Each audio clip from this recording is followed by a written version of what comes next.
Assalamualaikum warahmatullahi wabarakatuh. Nama saya Windy Dwi Novianti dari kelas C3 Akuntansi S1 NPM 10219017. Assalamualaikum warahmatullahi wabarakatuh. Nama saya Dali Hartanti dari kelas C3 dengan NPM 102196060. Assalamualaikum warahmatullahi wabarakatuh. Nama saya Vika Kurnia Guntari dengan NPM 10220058 dari kelas akuntansi C3.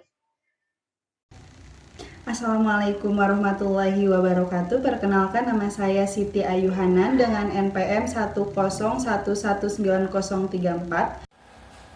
Assalamualaikum warahmatullahi wabarakatuh. Perkenalkan, nama saya Diana Sri Putri Anjani, NPM 101191139 dari kelas C1 Manajemen. Kali ini saya akan mempresentasikan bab 2 yaitu tentang Ma'rifatullah Al-Quran. Nah, bagaimana cara mengenal Al-Quran? Yaitu dengan cara kalamullah. Apa itu kalamullah?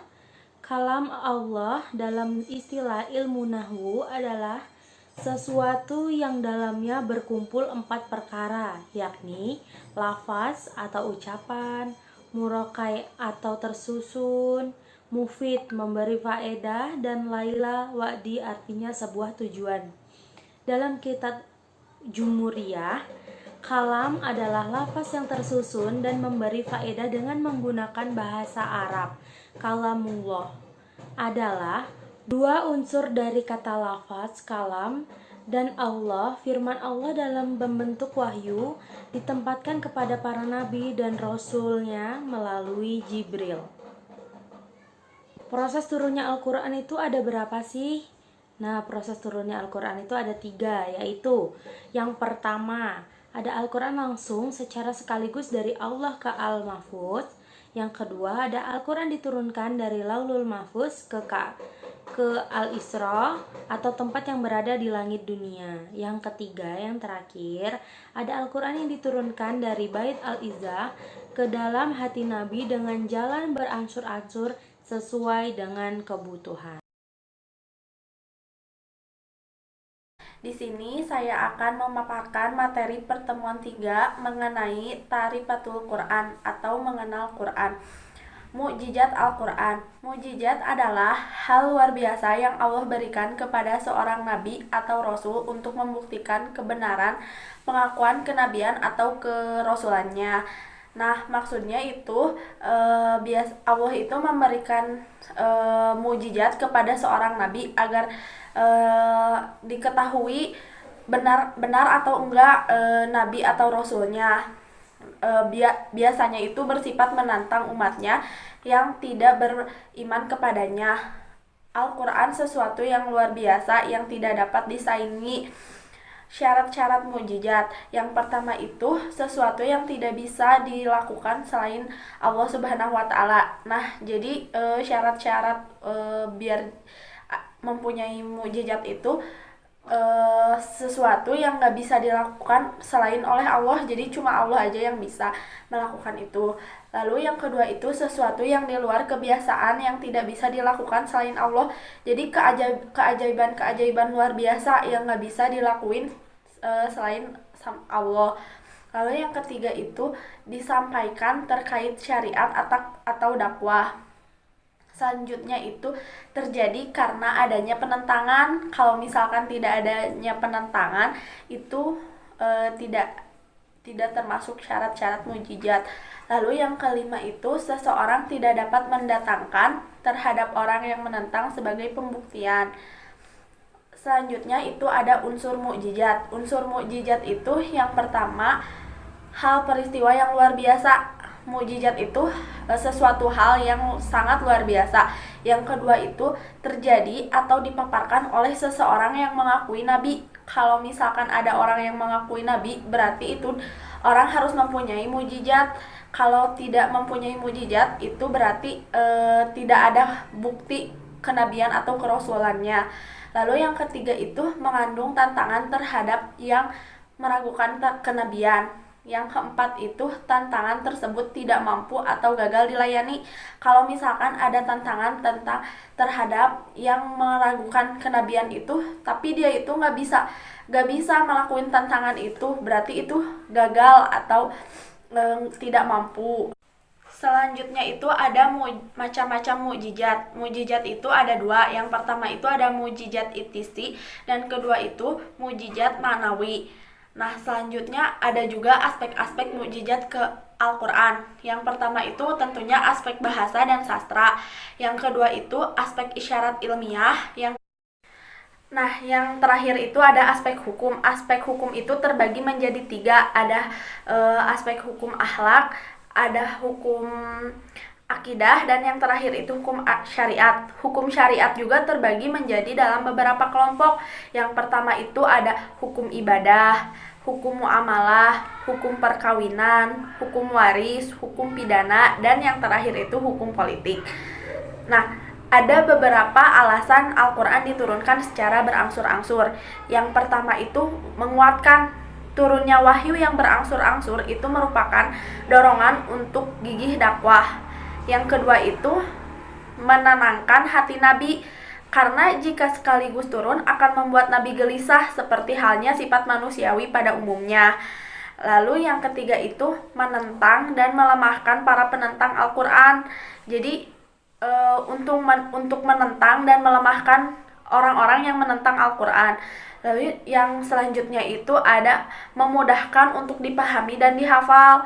Makanya diturunkannya itu berangsur-angsur. Yang kelima itu membuktikan bahwa sesuatu yang ada di Al-Quran itu benar adanya, yang dikatakan di Al-Quran itu benar. Lalu selanjutnya itu mendapat syafaat di hari akhir. Nah, selanjutnya bagaimana sih agar kita mendapatkan syafaat di hari akhir? Menurut hadis riwayat Ahmad, beliau mengatakan, bacalah Al-Quran sebab ia akan datang memberikan syafaat pada hari kiamat pada pemilik. Pemilik di sini itu ada pembaca, pengamalnya. Nah, yang pertama itu meyakini Al-Quran seperti terdapat pada Quran surat An-Nahl ayat 30. Bahwa kita itu harus yakin di dalam Al-Quran apa yang disebutkan di dalam Al-Quran itu benar adanya. Lalu yang kedua itu membacanya dijelaskan pada Quran surat Al-Muzammil ayat 4. Lalu yang ketiga itu memahami kandungannya, dijelaskan pada Quran surat An-Nisa ayat 82.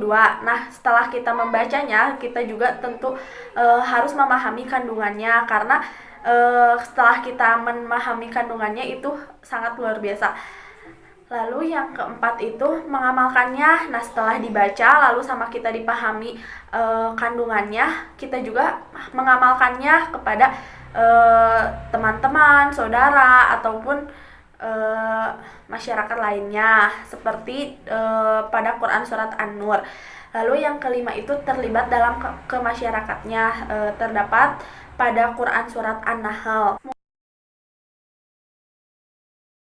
Saya akan menjelaskan materi pertemuan keempat, yakni Ma'rifatul Quran, Asmaul Quran atau nama-nama Quran. Asmaul Quran yang pertama yakni Alkitab. Dalam surat Al-Baqarah ayat 2, A'udzubillahi minasyaitonirrajim. Bismillahirrahmanirrahim. Dzalikal kitabu la raiba fihi hudal lil muttaqin. Yang artinya, kitab atau Al-Quran ini tidak ada keraguan padanya, petunjuk bagi mereka yang bertakwa. Yang kedua yakni petunjuk. Sebagaimana dijelaskan dalam Al-Quran surat Al-Baqarah ayat 185. A'udzubillahi minasyaitonirrajim. Bismillahirrahmanirrahim. Syahrul Ramadan alladzi unzila fihil Qur'anu hudal linnas. Bulan Ramadan adalah bulan yang di dalamnya diturunkan Al-Quran sebagai petunjuk bagi manusia. Yang ketiga adalah cahaya, sebagaimana diterangkan dalam Quraisy surat Al-Maidah ayat 15-16. Yang keempat adalah ruh dalam Quraisy surat Asy-Syura ayat 52. Dan yang kelima adalah obat, Quraisy surat Yunus ayat 57.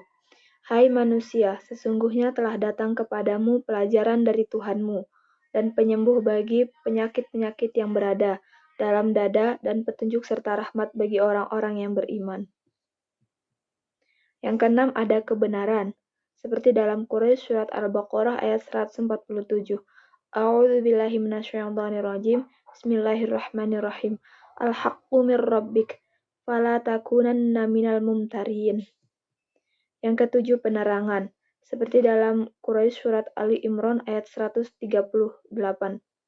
A'udzu billahi minasyaitonir rajim. Bismillahirrahmanirrahim. Hadza bayanul linnasi wa huda wa mau'izatul lil muttaqin.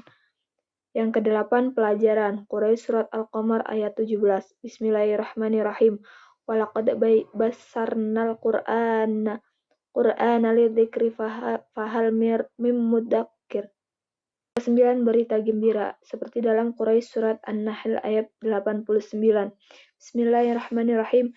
Wa yawma nab'atsu fi kulli ummatin syahidan 'alaihim min anfusihim wa ji'na bika syahidan 'ala haula wa nazzalna 'alaikal kitaba tibyanan likulli syai'in wa hudan wa rahmatan wa busyra lil muslimin.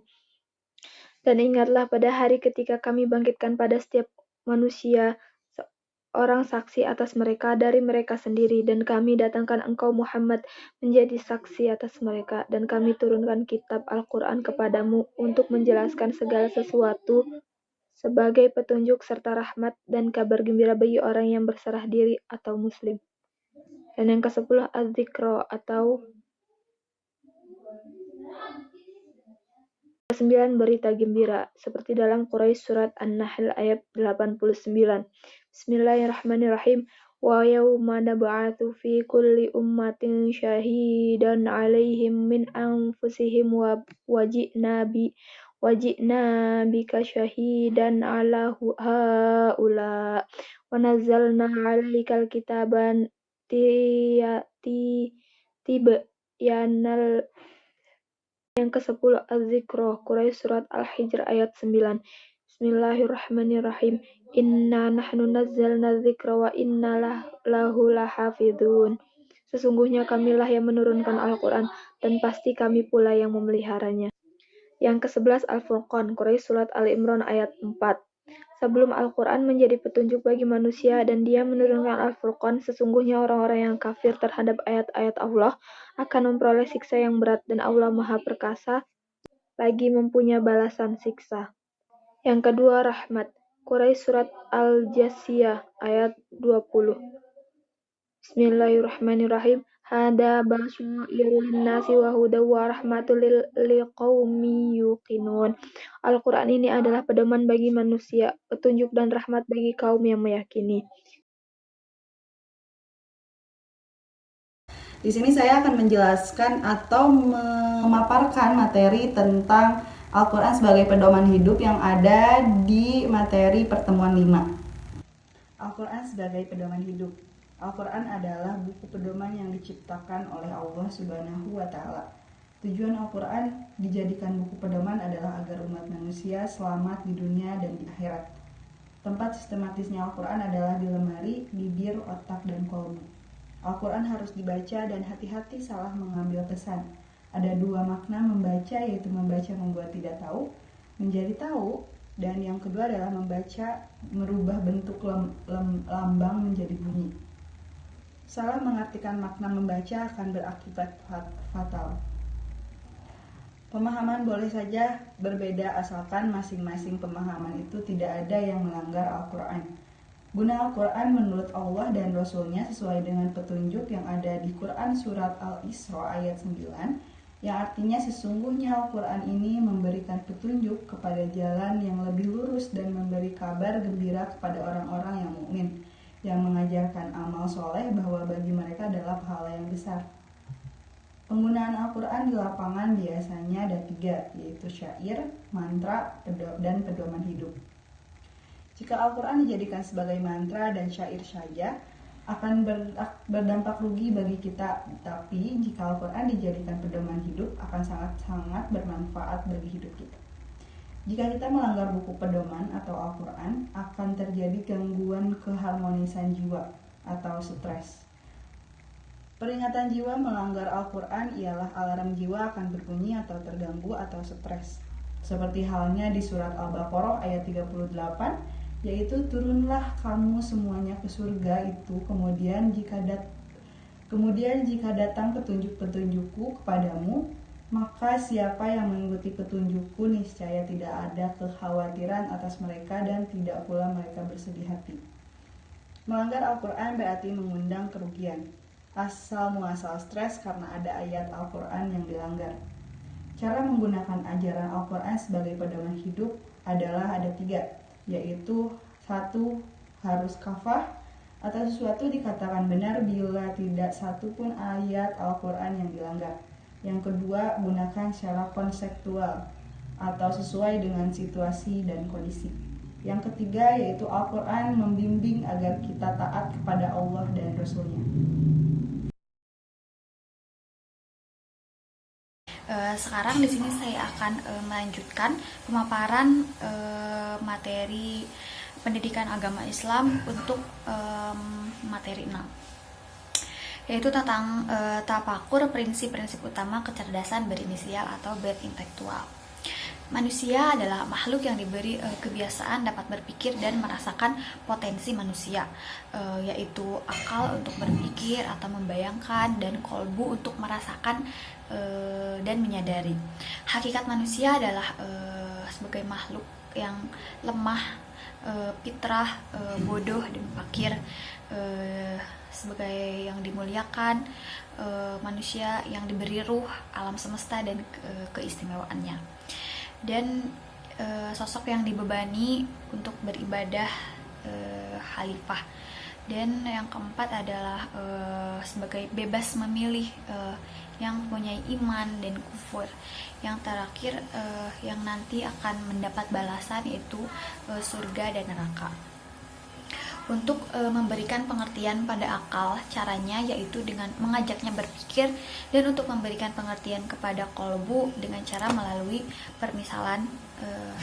Cara memberikan pengertian pada kolbu betapa sakitnya pada saat sakaratul maut. Rasulullah Shallallahu Alaihi Wasallam bersabda, pada sakaratul maut itu rasanya seperti ditusuk 300 pedang. Sebagai contoh diterapkannya kolbu, yang pertama, surga di bawah telapak kaki ibu. Kita bisa merawat ibu dari ujung rambutnya sampai dengan ujung kakinya. Nah, yang kedua, sebagai seorang pelacur masuk surga lantaran memberikan minum anjing yang kehausan. Nah, itu tentu tidaklah benar, karena syarat masuk surga haruslah seorang muslim dan bersyahadat. Ada sholat seperti orang mabuk.